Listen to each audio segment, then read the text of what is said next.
the Committee on Justice and Judicial and Bar Council of the Commission on Appointments. And the first regular session of the 20th Congress is hereby called to order.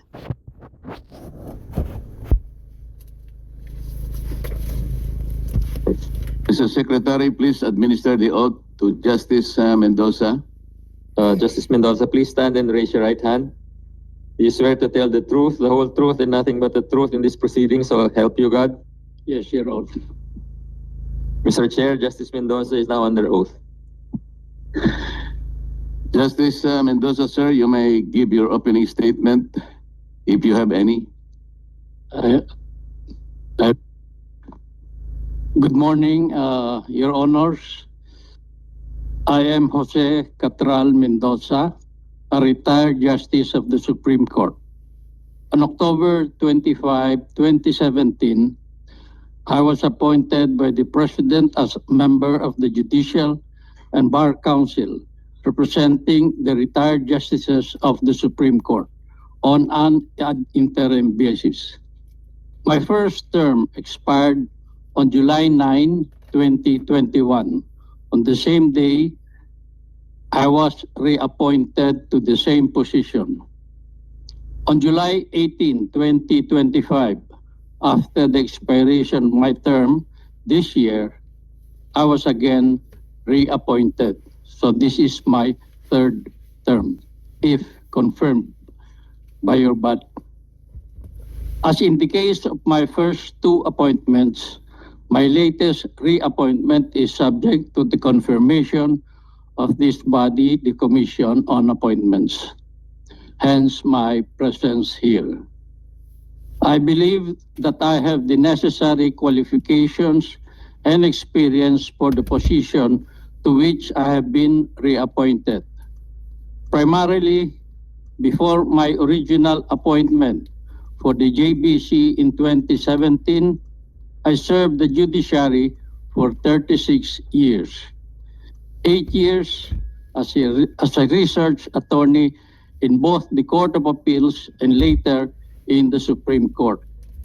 15 years as a regional trial court judge.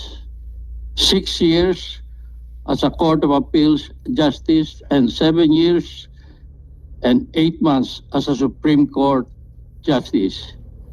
Before that, I was engaged in the practice of law for about 8 years. So I also have the view of an advocate. For the record, I must say that I was trusted and appointed by several presidents. I was first appointed by President Corazon Aquino as RTC Judge of Santa Cruz, Laguna.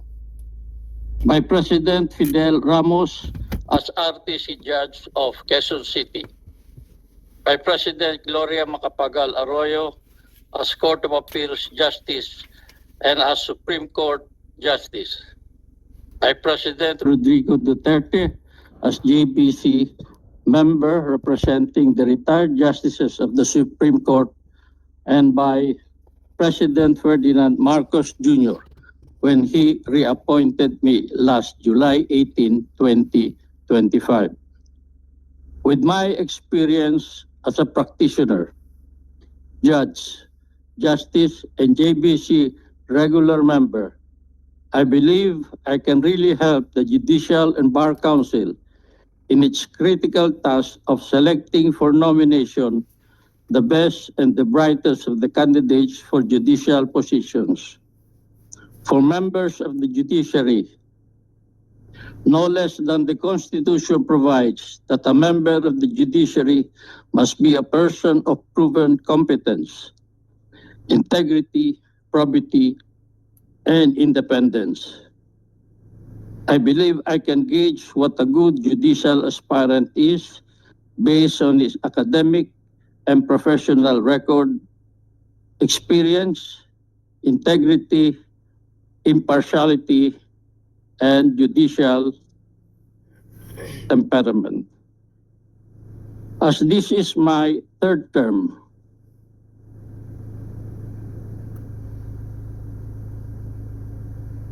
I can report to this body that as of the latest data, there are a total of 2,893 judicial positions nationwide.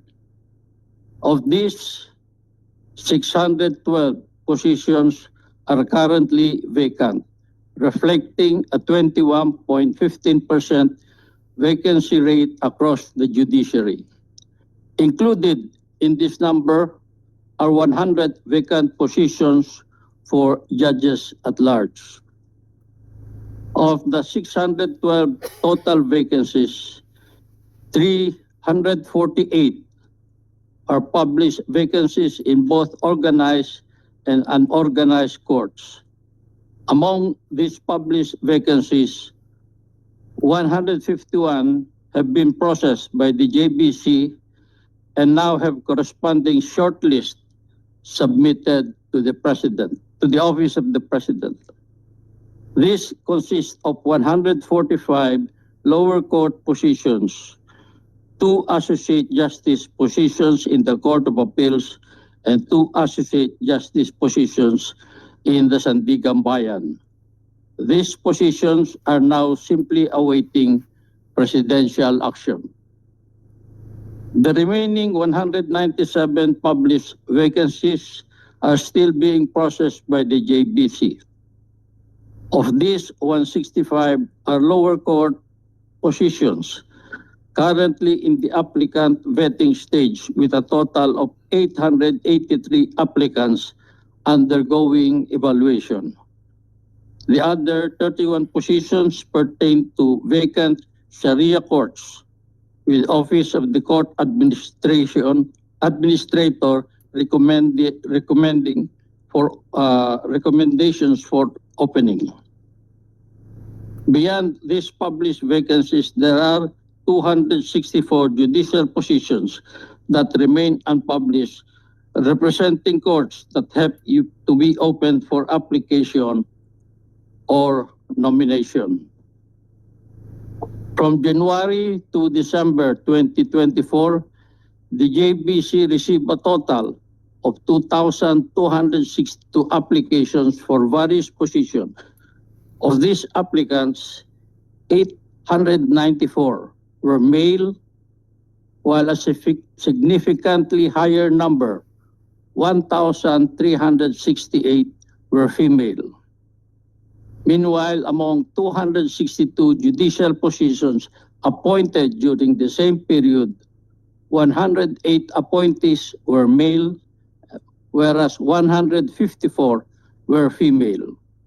This appointment distribution further demonstrates that judiciary's commitment to promoting gender balance and empowering more women to serve on the bench, contributing to a more diverse and representative justice system. Thank you very much. That will be my initial statement and report. Thank you, Mr. Justice. The floor is now open for questioning. If there be any. Senator Marcos. Yes, Mr. Chair. Thank you very much, Justice, and welcome to the Senate and the Commission on Appointments. My first question is very simple. Is the exercise of the JBC's functions of shortlisting candidates for the judiciary ministerial? Is it merely ministerial, or does it involve judgment and discretion? Your Honor, it involves judgment and discretion. With respect to the disqualification, there are automatic disqualifications if you have pending cases. But when you meet the criteria and you're not disqualified, then discretion comes in. There are so many factors to be considered by a member in considering an aspirant. Is not only his bar rating, his academic records are also looked into, his experience as a professional, the honors, the awards he garnered, his reputation also, his integrity, Thank and you. his record. Thank you very much, Justice. In other words, the JBC is not a mere rubber stamp. Is that correct? I mean, its job is not merely to ensure that it ticks off all the requirements or deletes in the case of disqualifications. So otherwise, the Constitution wouldn't require such stringent qualifications for one to become a JBC member. Isn't that correct, Paul? Isn't it though before applicants should have already qualified on the last day of the application? I heard this is a practice for regular applicants for the judiciary, the RTC. Why change it for some people? Why does the JBC keep changing its rules? Does the JBC favor someone? Why qualify an applicant on the very last day of final deliberations? I refer to the case of Attorney Logan, who was only issued an ombudsman clearance on October 6th, the same day the shortlist was released and sent to the office of the president due to 2 pending ombudsman cases. Why were the rules suddenly changed in her favor? Actually, Your Honor, when we publish the announcement inviting applicants for we invite the public to report, to comment, to endorse or oppose the applications of those listed applicants. Not all submit their oppositions on time. There are those who submit their clearances when they apply. There are those who reserve or they ask for time to submit their clearances. And after that, there are also oppositions, complaints against the applicants. And in our experience, most of the complaints they're not that serious as to disqualify a candidate. So we consider every opposition, we ask them to comment, to comply with the due process requirement of the Constitution. So they are asked to comment. The last day, because of our experience of complainants or oppositors filing their complaints and opposition during the last week or the last few days of the final deliberation, we deem it unfair if we will automatically disqualify them. Justice. So we have to study if the matter is very serious or not. Yes, Justice, but you made mention of a list of absolute requirements, which contains, among others, a clearance of the ombudsman. Surely that doesn't require an oppositor to file with the JBC. Surely that is of note. Why was Attorney Logan considered, given that the ombudsman clearance was only given on the same day, yesterday, when the shortlist was given? The deadline had long passed.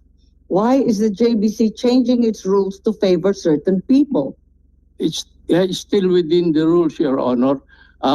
Before the voting, they should, if they can submit a clearance, they can be qualified and can be Even on the same day, po. same day. Because they're given to understand that the required documents are supposed to have been submitted in September, as is usual with regular judges in ordinary courts. Yes, sir. With respect to judges, we have considered it to be the last day because there are so many good judges. So there's a distinction po. The ombudsman is special and regular judges have to comply with the rules. No, they have the same the same qualification if they have a But pending. there was a deadline for the requirements to be submitted in September, Oh. a deadline that was actually extended repeatedly. Yes. It is on the last day of we call it the final deliberation. If they can submit a clearance, they can be considered. With respect to Several dates were given po. In Yes. September, I recall. yes, Your Honor. In any case, did you participate, given that you were reappointed twice? Did you participate in the proceedings in the shortlisting of the ombudsman candidates po? Yes, yes, Your Honor, because my appointment was ad interim. So, given the two appointments, you in fact participated. So we are very curious about the occurrences with regard to the JBC shortlisting yesterday. It is very clear that the JBC requires that an applicant should have no pending administrative or criminal case before any office, considering that Secretary Boying Remulla was included in the list of nominees, despite having pending cases and issues touching on propriety. Would you agree that such inclusion may cast doubt on your council's adherence to the constitutional requirement of recognized probity and independence? We were aware of that. Senator Pangilinan was there, and Congressman Luistro was there when we considered the first issue of whether a candidate is disqualified or not. So in the case of Secretary Remulla, he was able to submit clearances from the ombudsman. And then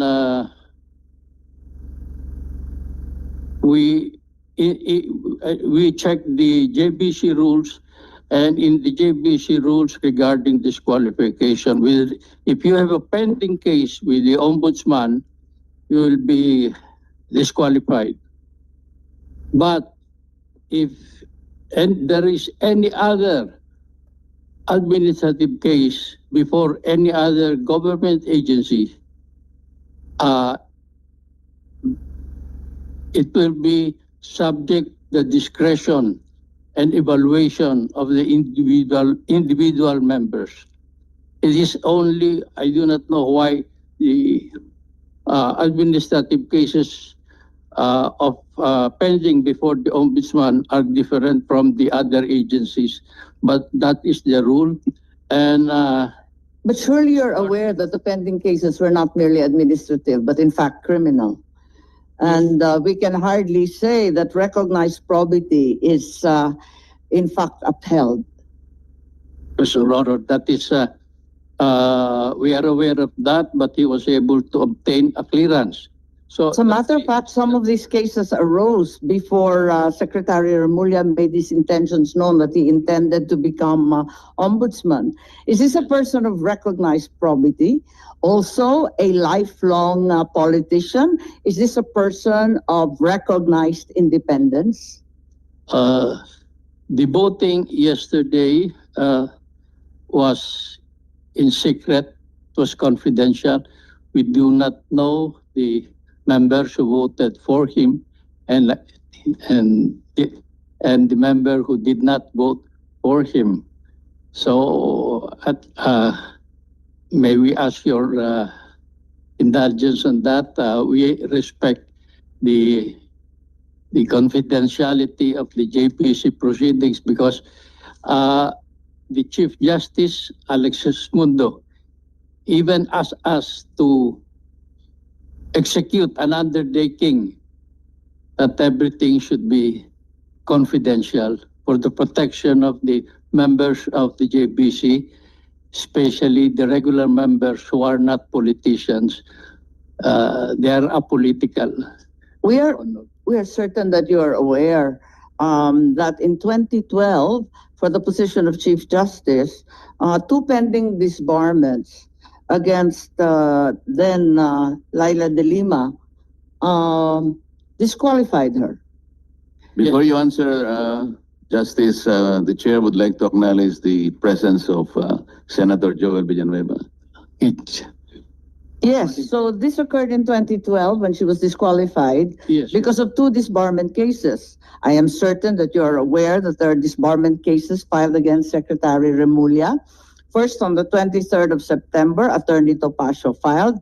Thereafter, on the 2nd of October, acting Davao City Mayor Baste Duterte also filed a disbarment case. In addition, our chairman, Senator Marcoleta, filed his sworn opposition. But in the short list submitted yesterday to the Office of the President, it still included the name of Secretary Remulla. Why is that so, considering that there are two pending disbarment cases and a sworn opposition? We considered them as complaints, but in our discussion yesterday, it was considered that last-minute oppositions and complaints were considered as mere oppositions by the JBC. Are you saying, Justice, that all of these cases against Secretary Remulla are entirely baseless? No, it's still ongoing, but in the minds of the members, there were. You admit that they were still ongoing, certainly. Yes, Uh, Your Honor. You can hardly say that he is qualified. You yourself said if there are pending cases, and Yes. you said that they are ongoing, Ongoing. how could you have disregarded them and included them in a short list? You can form your preliminary judgment or opinion on the cases for purposes of JBC proceedings, right? Yes. Are we saying that these are baseless? Is it not clear that the case I filed at the Ombudsman was dismissed by the acting Ombudsman Vargas on the sole ground that the Supreme Court would raise prejudicial questions? Certainly, the Ombudsman didn't tackle the merits in any way. Hence, the JBC should have considered it and given it more weight. Was considered by all the members of the JBC, but we do not know the reasons of each and every member. The What JBC, were your reasons as a member? How did you justify his inclusion?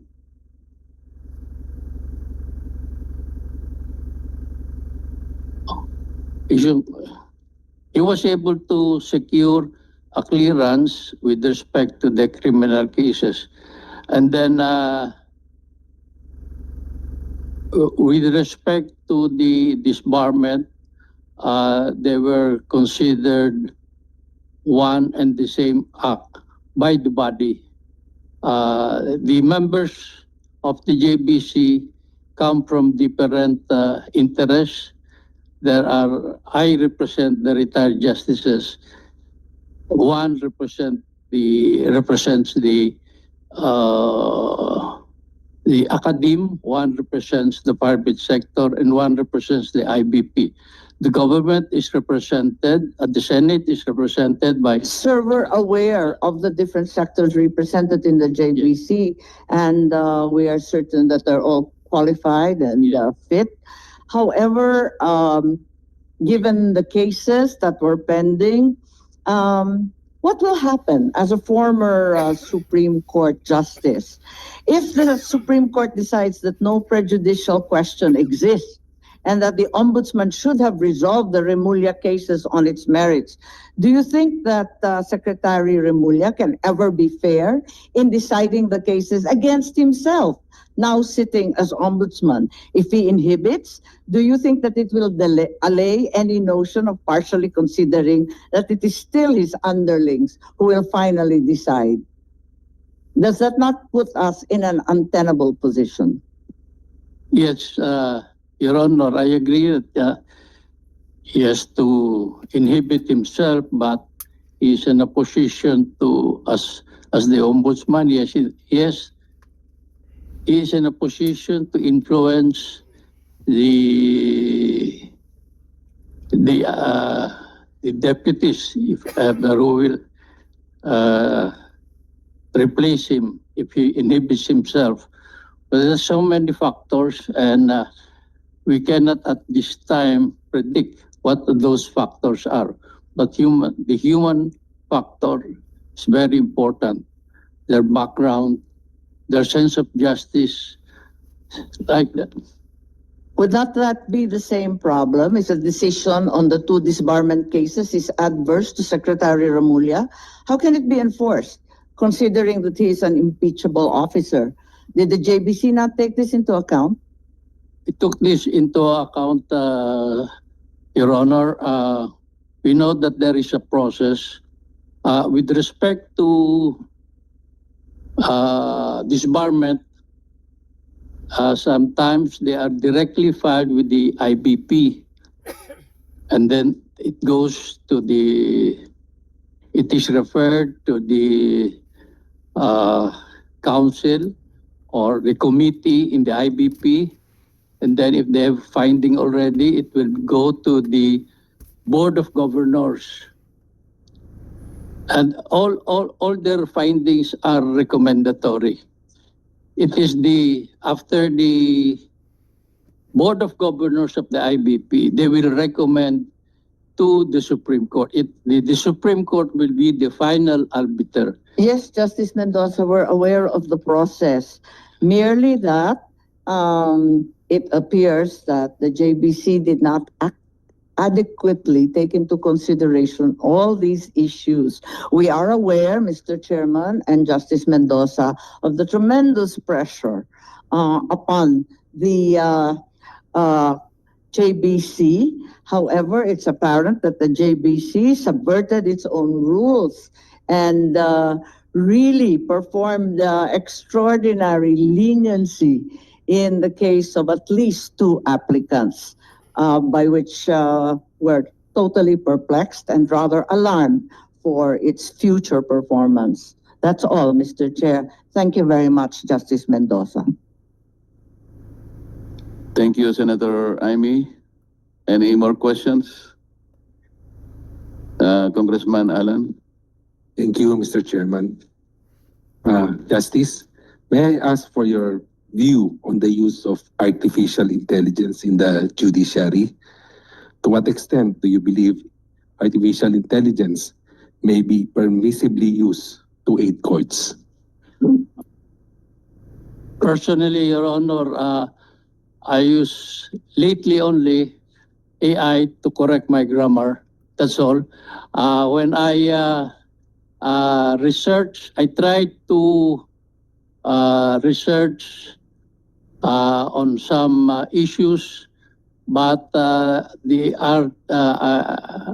came to the conclusion that at this time, AI is not yet fully developed for me because I was researching on a case of succession and it provided me with the wrong provision. So I never relied on AI itself. But there are so many uses of AI, and for research, I'm not yet endorsing it. But during one of our interviews, there was a judge who said, he's a judge in La Union, he's a top-notcher.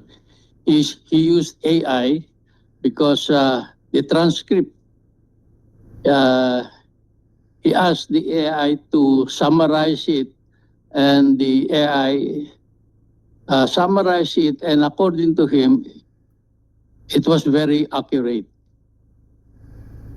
But we are still, we have in the JBC, we have digitized it already.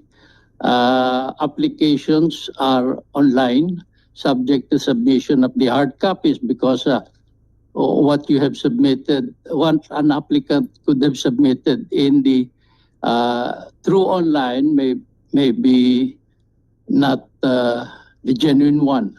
So we also ask them to submit a hard copy for comparison. But AI is still limited. I tried it. It's still not really reliable. But in grammar and style, it can help. Justice. Thank you, Mr. Justice. I have no more questions. Mr. Chair, if I may, just, Senator Jones. Mr. Chair. I don't think this is AI problem. Mr. Chair, just in that particular topic, just one intervention, if I may. Thank you. Hi, Justice. Good morning po.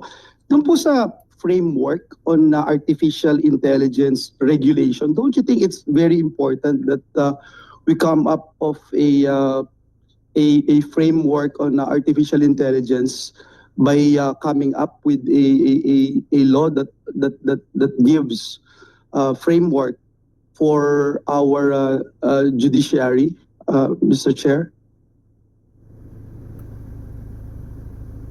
This has embarked on several innovations, foremost of which is the use of AI also. And we have computerized everything in the judiciary. And one of the first to use computers and online is the JBC. If an applicant will apply in the JBC, if he can apply even if he is in Tawi-Tawi or in Batanes through online, through the ORAS, which is an online registration. It's an acronym, ORAS. It is very successful and we have tested it, but we do not automatically disqualify at this time because there are some hitches. But we are trying to solve them. We give the benefit of the doubt to the applicants. I'm not sure, Mr. Chairman, if we are on the same page here, but I'm not an expert as well. But looking at the current framework, I don't think the courts are in a position right now without having a framework on artificial intelligence, and that's why I'm very interested about this.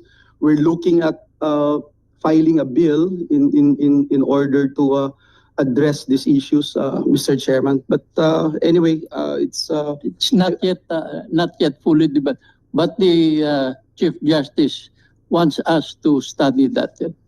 We have an office there called BISO, and they're trying to computerize everything, and also AI framework. The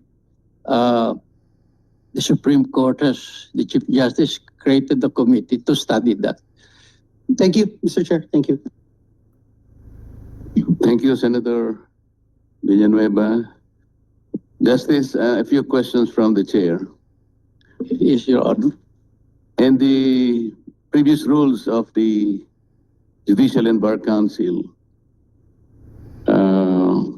those with pending cases or pending complaints are automatically disqualified.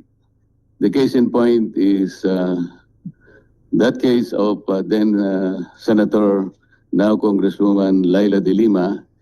Because of her pending disbarment case in 2012, she was automatically disqualified. But soon enough, your rules were revised.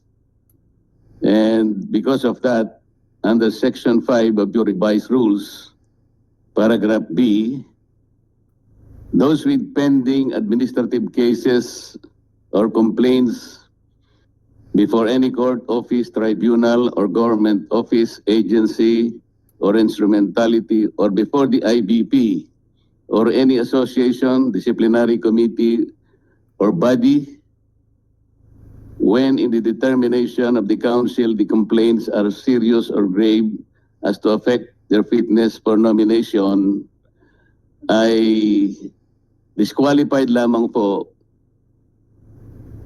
But again, kung madidetermine ng council na yung complaints are serious or grave as to affect their fitness for nomination.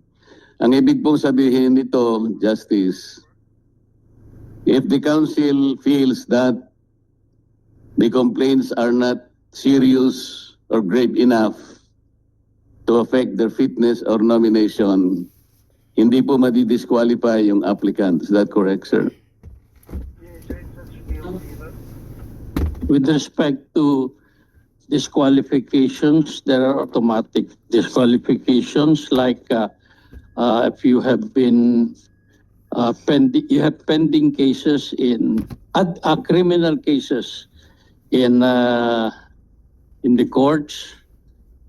And Yes, Justice. with Ang respect- sinasabi ko po yung sa Section 5, which Yes. says the following are disqualified from being nominated for appointment in any judicial post or the position of ombudsman, deputy ombudsman.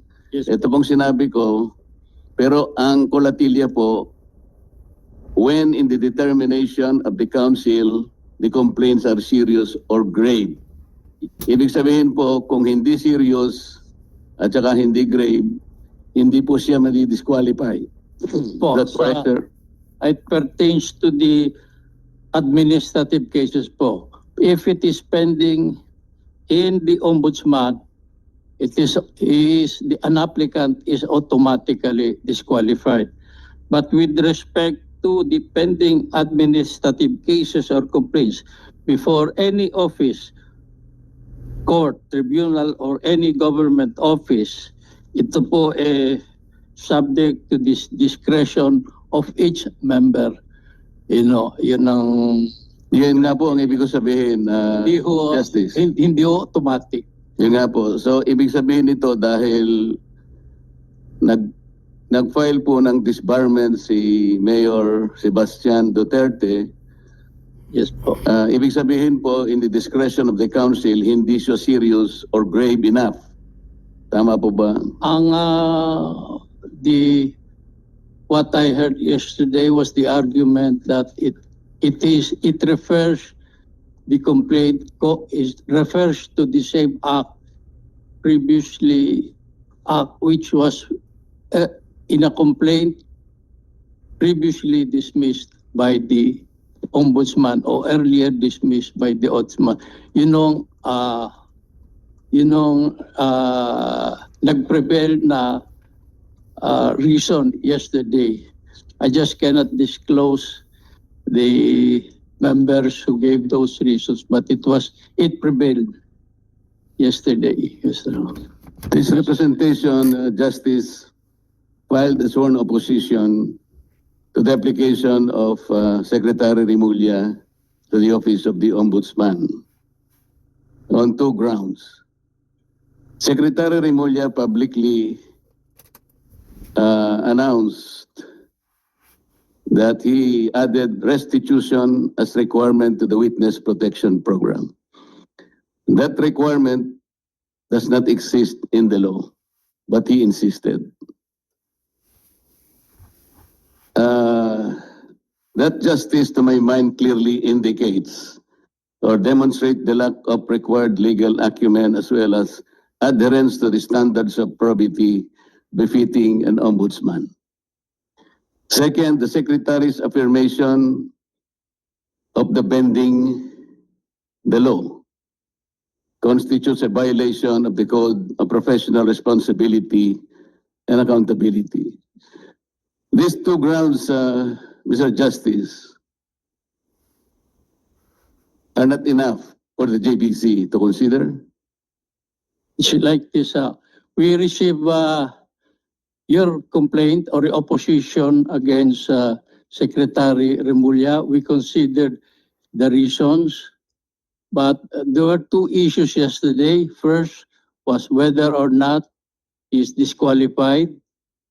And then doon na ho pumasok sa, because he was not disqualified, he can be voted upon, pumasok na ho doon yung consideration of the merits of your complaint. Doon ho, he was not able to get a unanimous vote. Pero hindi ko na ho masabi ko sino yung mga votante. But they considered the reasons you gave. Your two reasons were very important. We received them, we read them, and we considered them. But How did you Maintindihan consider ko that? sana. How did the council consider the sworn opposition? Ano yun, nasa weight na ho yun, nasa weight. Not sa qualification or disqualification, but on the weight na sa voting ng a considered candidate, nandun na sa weight to yun. The members, majority are appointed by the president. They considered that it is, they voted, the majority voted for him, so they did not give it much weight, you know, or you, the opposition. Mr. Justice, one of the overarching principles that guided the creation of the 1987 Constitution is the desire to promote the rule of law, as is stated in our own preamble. Pag sinabi po nating rule of law, this is the guiding post. When somebody affirms that sometimes we can bend the law, you or the JBC took that very lightly, Mr. Justice? No, Your Honor, we, in the interpretation of the law, we can be strict, or we can be, what do you call that? For example, in the interpretation of the Constitution, if you are a strict one, they call you an originalist. And if you want to adapt to the times, they call you, you are a believer of the living Constitution. Ganun lang. We're not interpreting the Constitution, Mr. Justice. Yes, I'm asking you whether the rule of law is still the foundation of our Constitution. it is very much the foundation. When somebody affirms that the law can be bended, that is inconsistent with the Constitution, don't you think so? Yes, I agree with that, but sometimes it depends upon the context of how it is used, the bending of the law, whether it is freely, if they are interpreting it liberally. Did you know how it was used, Mr. Justice?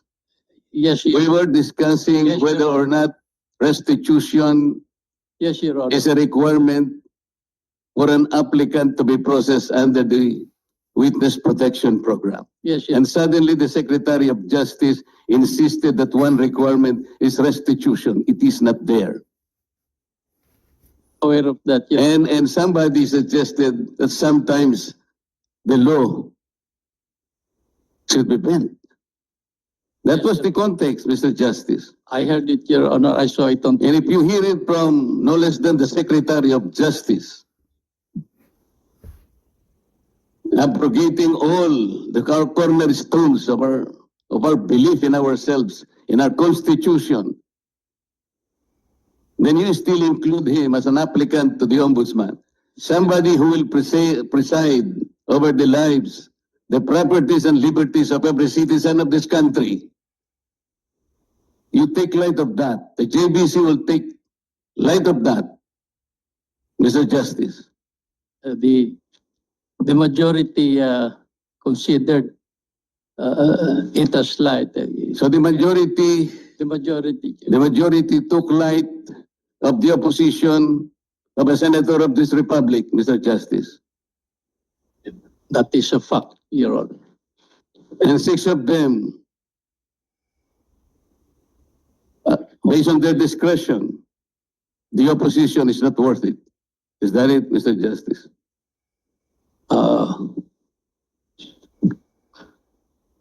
There were six yes, excluding the secretary himself, because he is also a member of the Judicial and Bar Council.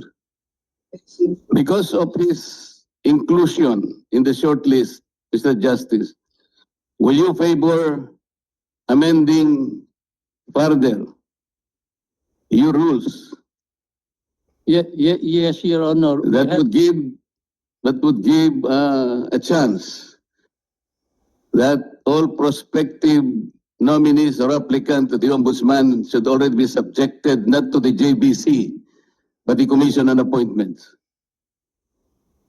It's up to you, Your Honor. It's only a suggestion, Mr. Justice. But with respect, Just thinking aloud, Mr. Justice. yes, Your Honor. With respect to the JBC, we have set tomorrow up to Friday to review and amend the internal rules of the JBC, considering past incidents. And we are inviting the public to submit their recommendations. So it will be a 3-day workshop to amend the internal rules of the Judicial and Bar Council. What would you think of the public thinking that somebody who affirmed that sometimes we should bend the law has become the ombudsman of this republic?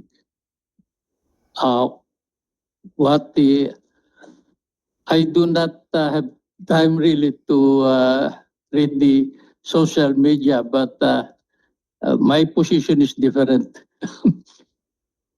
I am a believer of the rule of law. I was a justice for several years at a regional trial court. When I was a regional trial court, I adhered to precedents. Also, when I was a justice in the Court of Appeals, I adhered to the precedents. When I was in the Supreme Court, whenever I make a ruling, I was very aware that our decisions will be considered as precedents by those following us. So that's my experience being in the judiciary. That's why I believe in the rule of law. Thank you, Mr. Justice. Any more questions from the floor? Mr. Chair. Yes, Assistant Majority Leader. Thank you, Mr. Chair. Good morning, Mr. Justice. Morning. The ombudsman position has been vacant since July 27, 2025, and following the retirement of Samuel Martires, with JBC's public interviews concluding on September 2. But the deliberations are repeatedly rescheduled due to composition changes, risking non-compliance with the constitutional mandate of the 90-day appointment deadline, which ends this month, and eroding the public trust amid ongoing corruption probe. Now, my question, Justice, is that the ombudsman vacancy has lingered beyond the initial post-retirement period, with public interviews that concludes last month. Now, the deliberation was almost delayed, and how might such timelines undermine public trust in the judiciary? And in your own view, what procedural reforms should the JBC implement to ensure compliance with the 90-day appointment rule under the Constitution?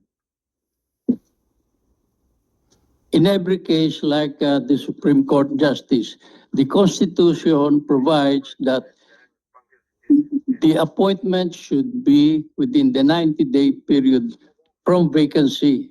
That's why our timeline is very definite. If there was one extension, it was because there was a reorganization in the Senate, and there was a change in the representative of the Senate to the JBC. First, it was Senator Cayetano, and he was replaced by Senator Pangilinan. We have to give Senator Pangilinan time to study what has been happening, because yesterday he appeared for the first time and he voted for the first time. But before that, we gave him all the materials to study because he would be voting. It is the turn of the Senate now. With respect to the rules, Congressman Luistro was there. She participated. She also interviewed the candidates, although only one voted for the ombudsman, because it is now the turn of the senator. But we gave this Senator Pangilinan time to study the candidates. So I think it was reasonable because there was a change, I think about, and then it was, I think originally September 29 because there was, or 19, there was a sudden change.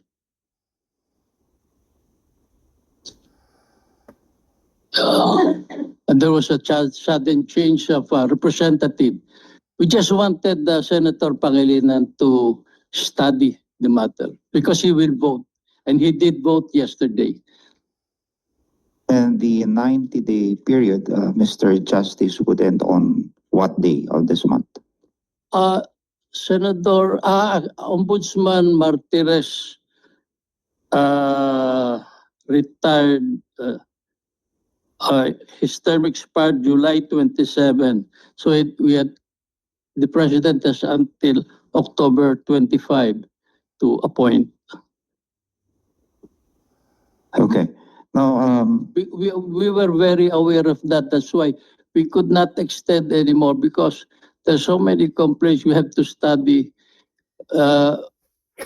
We have very limited time because of the constitutional constraints. That also goes through with respect to the Supreme Court applicants, 90 days only. And there's so many complaints. We have limited time because we have some complaints. You need investigators out there to double check because it is also unfair for the applicants to be automatically disqualified because of a complaint. We must check the veracity of the complaints also. with regard to the Supreme Court applicants, under Article 2, Section 2 of the clause of the U.S. Constitution, the Supreme Court justices are nominated by the President Yes.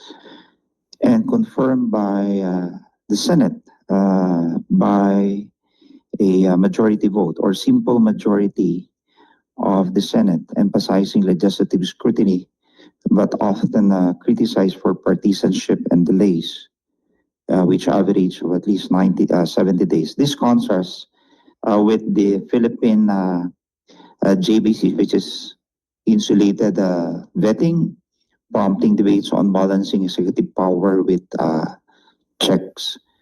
Now, the U.S. Supreme Court appointment process involves a presidential nomination, followed by, as I mentioned earlier, the Senate vote, which is a simple majority. What are your thoughts on this model, strengths and weaknesses compared to the Philippine system, particularly in balancing executive decision or discretion with checks against politicization? Mr. Justice. Your Honor, before the 1987 Constitution, the Philippines had almost a similar system. First, there will be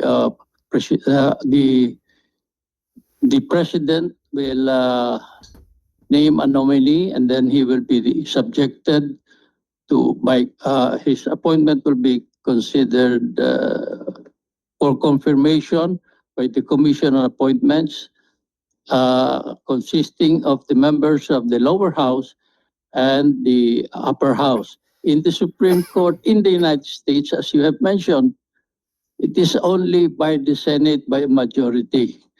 I think, and in the 87 Constitution, maybe it was Justice Palma who was a member. He introduced this concept. It should be the candidate should be vetted first by the Judicial and Bar Council, and then confirmed by the Commission on Appointments. And then appointed by the President, but the members are confirmed by, the appointments of the members are confirmed by the Commission on Appointments. I think there is a need. There are pros and cons of those different procedures. I think they have pluses and minuses, but there is a need to study, considering also the Philippine culture, our politics, the people. We are different from the United States.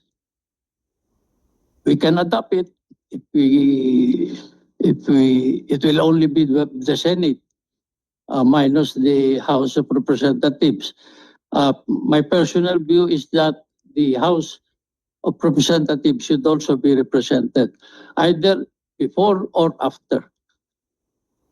So considering that this is a very significant decision, as Supreme Court justices have a lasting impact on the society, would you recommend that we should revert back to the old rule wherein their appointments must be subjected to the confirmation of the Commission on Appointments, with the Senate and House contingent being involved? Did not get the first part, sir. Would you consider reverting back to the old rule that Supreme Court appointments will be subject to the confirmation of the Commission on Appointments? Supreme Court. There's nothing wrong with that, because the members of Congress, whether they're senators or representatives, they have different, they can bring their own experience and thoughts in vetting an applicant for the Supreme Court. Thank you, Mr. Justice. Now, on a lighter note, kayo ho ay dating seminarista. Yes po. Pareho tayo. Pero you penned two landmark cases upholding the separation of church and state.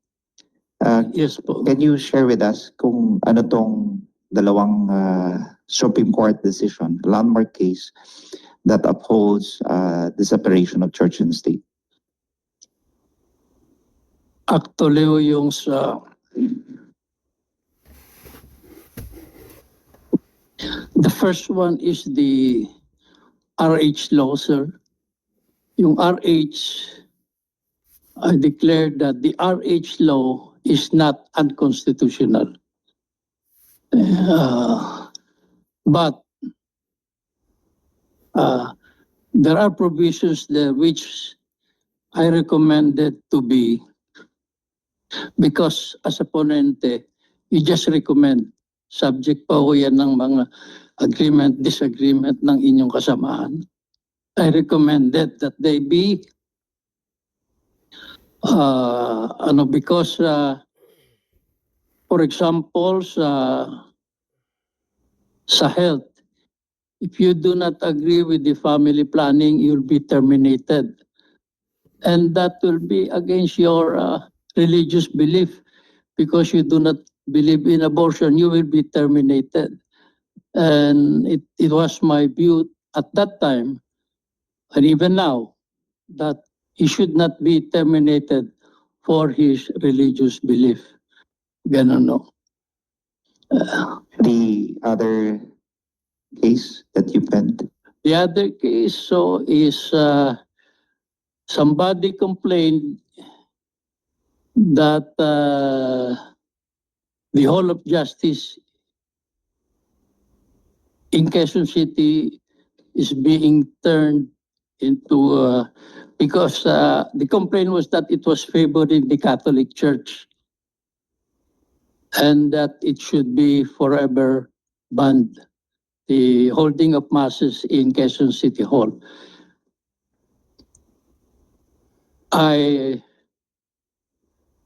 We denied the petition because we said that providing religious images there that constitute the conversion of the Hall of Justice into a church. At saka ho yung putting images, religious images there are temporary. After the Mass, those organizers should hide those icons and images from the public view. And any sect or religion can hold the same services. Because in our country, in the preamble of the Constitution, we believe in our supreme God. You can see that in our preamble. Di ko lang memoryado ngayon. We, the Filipino people, imploring the aid of the Almighty God. Thank you, Mr. Justice. Thank you, Mr. Chair. No further questions. Chairman.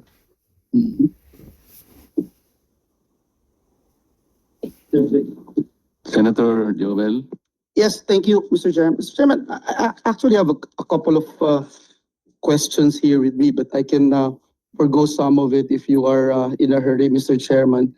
But there's one topic and issue that I'd like to raise. But before that, let me commend our justice for stating the fact that in our preamble we believe in Almighty God.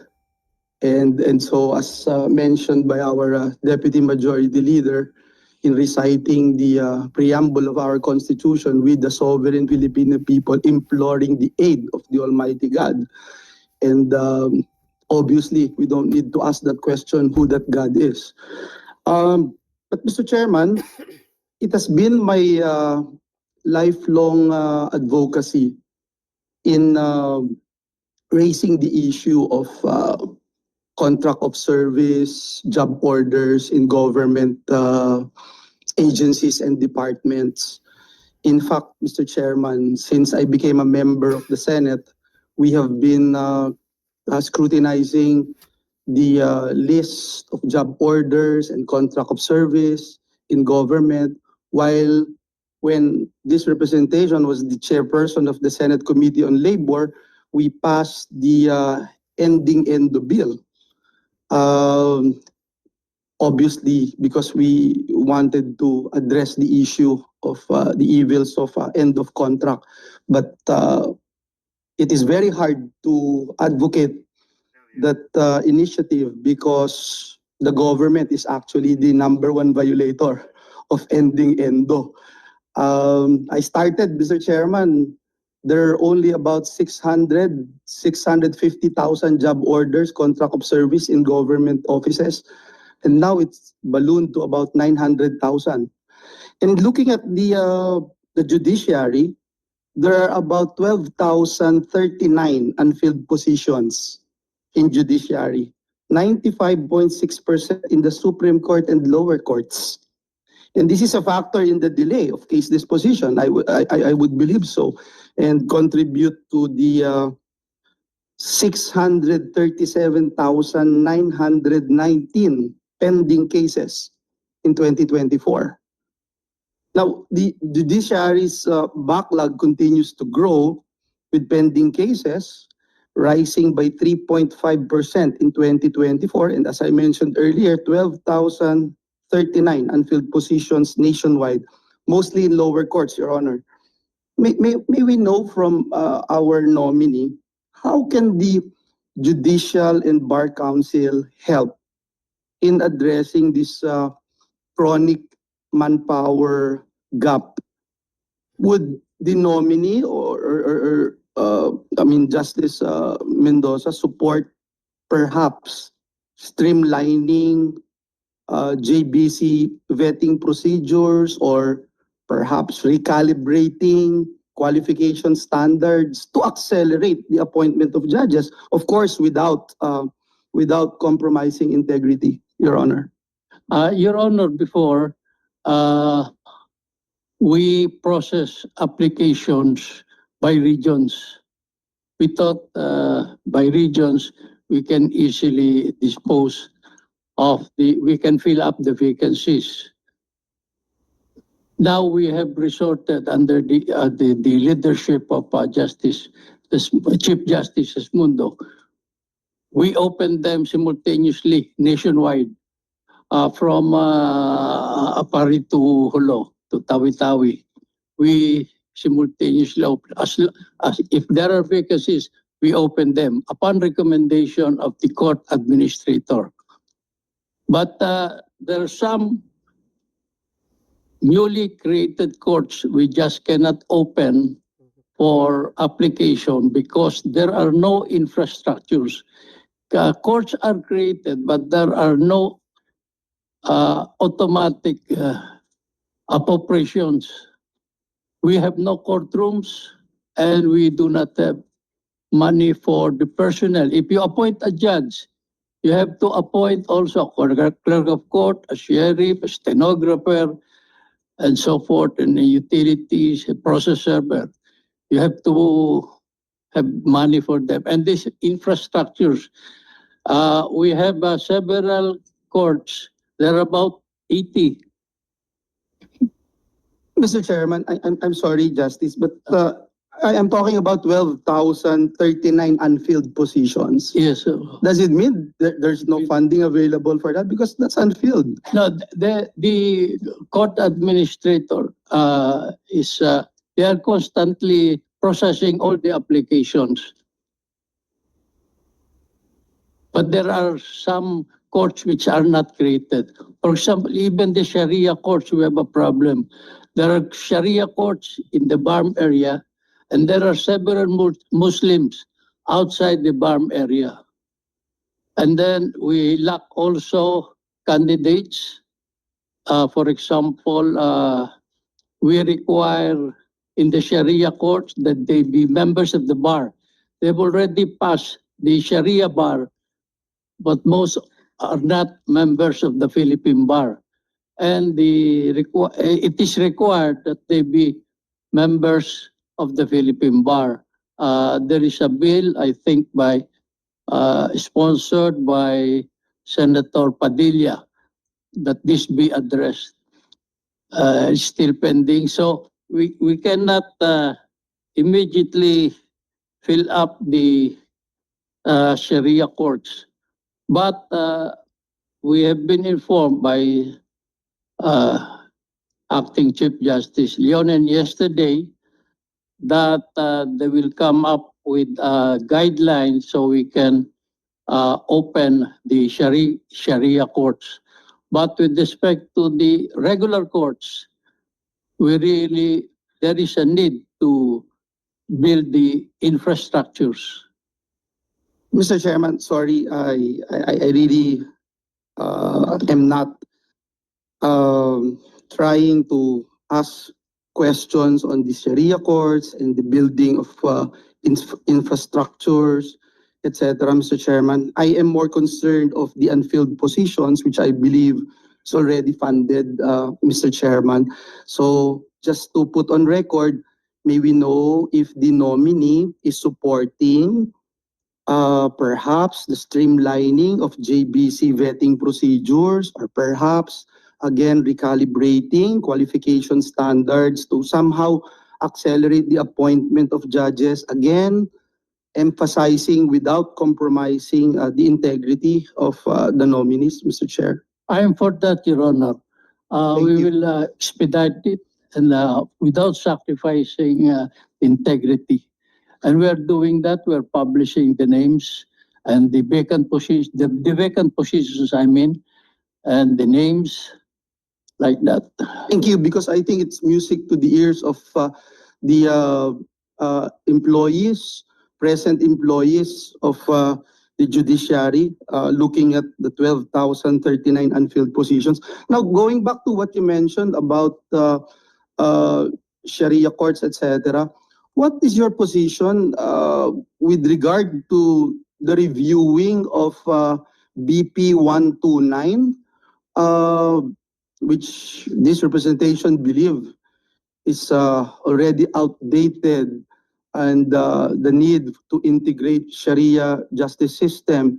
If you look at the geography of our country and in this situation right now on how we'll be more responsive in reviewing BP 129, Your Honor. We are aware of that, Your Honor. There's so many Muslims outside the bar, especially in Taguig, in Tuguegarao, in Batangas, everywhere. There are several Muslims, and the courts, Sharia court should be established there. Thank you. And one last thing, what's your position in revising our penal code, yung decriminalizing yung mga karakrus? Mr. Justice, kawawa naman hanggang ngayon. Personal position, no? Mhm. It's still in the law books, but upon dapat nga lighter ang penalty. Very, very light. Very, very light or i-decriminalize na lang, karakrus? Decriminalize pwede rin. No? Anyway, Mr. Chairman, Because we have our casinos and they can, and we can't even stop online gambling, yes. Your Honor. Mr. Chairman, I will finish my interpellations and thank our good Justice Mendoza. Thank you, Mr. Chairman. Thank you, Senator Joel. Last question from the Chair, Justice. Yes, Your Honor. Yan pong mga affiliations like fraternity, sorority, where the applicants belong to, di ba? Paano po kaya, do you have some suggestions, baka sakaling merong mandatory inhibition? Because alam po ninyo, pagka kasama sila sa, malakas po ang influensya talaga ng mga affiliations. I think that's an open secret. And considering that we are about to, maybe in a few days more, the President will appoint the Ombudsman. Sana yung influence ng affiliation, hindi naman strong. Paano ang inyong, what is your view on this, Mr. In my experience, at the present time, classmates in the ground for mandatory inhibitions, pati brotherhood in the fraternity, hindi rin automatic ang inhibition, hindi rin mandatory. On also membership in, for example, Rotary, Lions, hindi rin automatic. So it depends. Kuminsan, yung brothers ang naglalaban sa court. But they should be reviewed. Baka at this time, pwede. Thank you for the answer, Mr. Justice. Any more questions from the floor? If there are no more inquiries and clarifications, Senator Amy. Yes, Mr. Chair. Thank you very much, Senator Marcoleta and Justice Mendoza. I am, however, deeply disturbed, nay alarmed, by the responses of Justice Mendoza to the questions of the Chair, of Congressman Garbin, of Senator Villanueva, and those of myself, casting a doubt on indeed the probity and independence of the Judicial Bar Council. At this juncture, therefore, I am unable, without further clarification and more responsive and adequate answers from the Justice, to support the appointment of Justice Mendoza. I'm sorry po.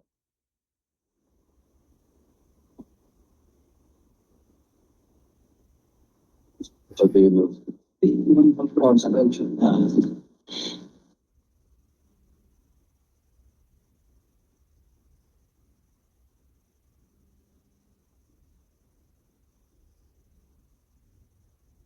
Chairman, may I ask for a minute suspension? Yes, Chair.